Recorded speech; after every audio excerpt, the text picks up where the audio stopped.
வணக்கம், welcome to healthy cook. நம்ம இன்னைக்கு உருளைக்கிழங்கு வறுவல் எப்படி செய்கிறதுன்னு பார்க்கலாம். வாங்க வீடியோக்குள்ள போகலாம். ஃபஸ்ட்டு உருளைக்கிழங்கு வறுவல் செய்கிறதுக்கு இந்த மாதிரி நல்லா தடிமனை வெட்டி வச்சுக்கோங்க, ரொம்ப நைஸாக வெட்டாமல். இதை ஒரு பாத்திரத்தில் 2 செம்பு தண்ணி ஊற்றி அரை வேக்காடு வேக வச்சு எடுத்துடலாம். ரொம்ப நைஸாக வேக வேண்டாம், கொஞ்சம் லைட்டாக வெந்தால் போதும். இப்போ கரெக்டான பதத்துக்கு லைட்டாக வெந்துருச்சு. இப்போ வடித்து எடுத்துக்கலாம்.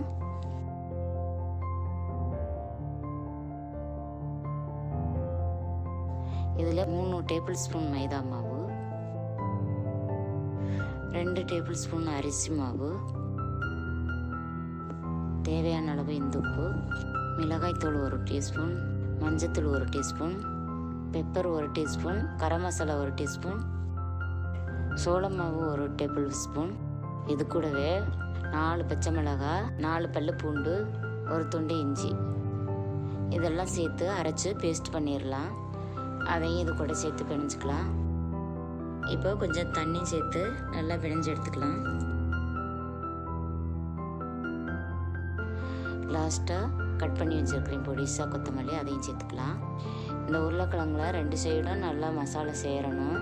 சேரலைன்னா கொஞ்சம் அரிசி மாவு சேர்த்துக்கலாம், ஒன்றும் பிரச்சனை இல்லை. இப்போ இதை எண்ணெயில் போட்டு பொரிச்சு எடுத்துடலாம்.